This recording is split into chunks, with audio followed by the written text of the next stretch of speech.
है ना। मुझे लगता है आपके सोशल मीडिया के नॉलेज के बारे में भी एक अलग से क्लास लगानी पड़ेगी जो आपको इनके बारे में जानकारियां दे, क्योंकि बहुत कॉमन टर्मिनोलॉजी के टर्म आप लोग नहीं समझ पाते हो।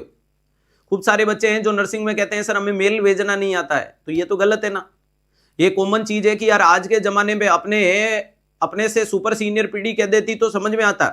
जैसे आपके और मेरे पिताजी आज कहीं ना कहीं सोशल मीडिया से थोड़ा एजिटेशन दिखाते हैं, सीख रहे हैं लेकिन एजिटेशन है, ठीक है। उससे सीनियर पीढ़ी है जो दादाजी वाली, वो बहुत ज्यादा एजिटेशन में चलते हैं। वो किसी को फोटो भेजनी होती है तो स्टेटस लगा देते हैं, स्टेटस लगाने वाली किसी को पर्सनल भेज के इंतजार करते हैं कि स्टेटस लग गया, तो वो कोई दिक्कत नहीं है। लेकिन उनसे अपने को ये सीखना चाहिए कि यार वो सीखने की ललक तो दिखा रहे हैं। आपके और मेरे दादाजी का मतलब हो गया कि एज मोर देन 65 चल रही होगी सबकी, कम से कम, ठीक है। वहीं पे आपके पेरेंट्स की, हमारे पेरेंट्स की बात करें तो सबकी एज लगभग more than 45 to in between 60 year के बीच में देखने को मिली होगी, 45 टू 60। वो सारे सोशल मीडिया को हेजिटेशन के साथ यूज कर रहे हैं। हेजिटेशन का मतलब उनको डर बना रहता है कि यार कहीं ये मैसेज गलत किसी को नहीं चला जाए, कहीं एक को फॉरवर्ड करना है ऑल फॉरवर्ड नहीं हो जाए। कई बार डिलीट कर लेता है तो वो घबराहट महसूस कर लेते हैं कि सामने वाले ने लेटर डिलीट कैसे कर दिया, ऐसा क्या था। वो एक अलग चीज है। लेकिन अपन जिस दौर में चल रहे हैं, अपन इन चीजों से घबरा रहे हैं, तो यार ये तो थोड़ा एक सोचने वाला विषय है।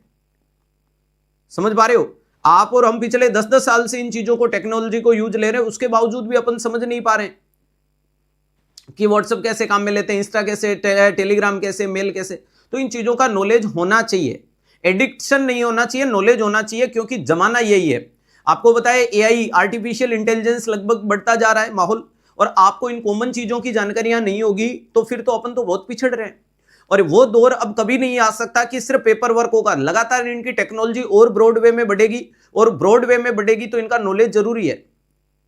मतलब ये आपकी प्राइमरी नीड बन चुकी है। आज जितने लोग भाग रहे हैं ना कि हमें इंग्लिश सीखनी है, इंग्लिश सीखना और इंग्लिश बोलना आपकी प्रायोरिटी है, होनी नहीं चाहिए, कोई बड़ी बात नहीं है। समझ पा रहे हो? लेकिन आज के ट्रेंड में चलने वाली टेक्नोलॉजी का यूज आपको होना चाहिए, ये आपकी प्राइमरी रेस्पॉन्सिबिलिटी बना दो। टेक्नोलॉजी ऐसा नहीं कि सिर्फ नर्सिंग नौकरी लगने तक, नौकरी के बाद भी आपको टेक्नोलॉजी की जरूरत तो बहुत ज्यादा पड़ेगी। आप जितने भी एम्सो में पोस्टेड हो जाओगे, सब जगह ऑनलाइन काम होता है, सब जगह कंप्यूटर लगे पड़े हैं।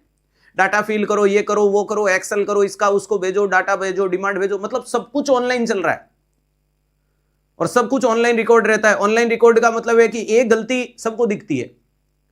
ऑनलाइन के अंदर यही दिक्कत है कि गलती दिखती है, पब्लिकली दिखेगी, तारीफ होगी, पब्लिकली होगी, अंदर का अंदर कुछ होता ही नहीं है। पहले पेपर वर्क में क्या होता है, बेइज्जती भी रूम में होती थी, तारीफ भी रूम में होती थी।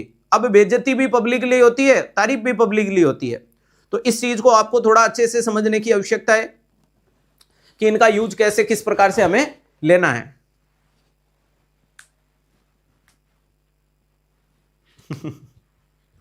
ठीक है,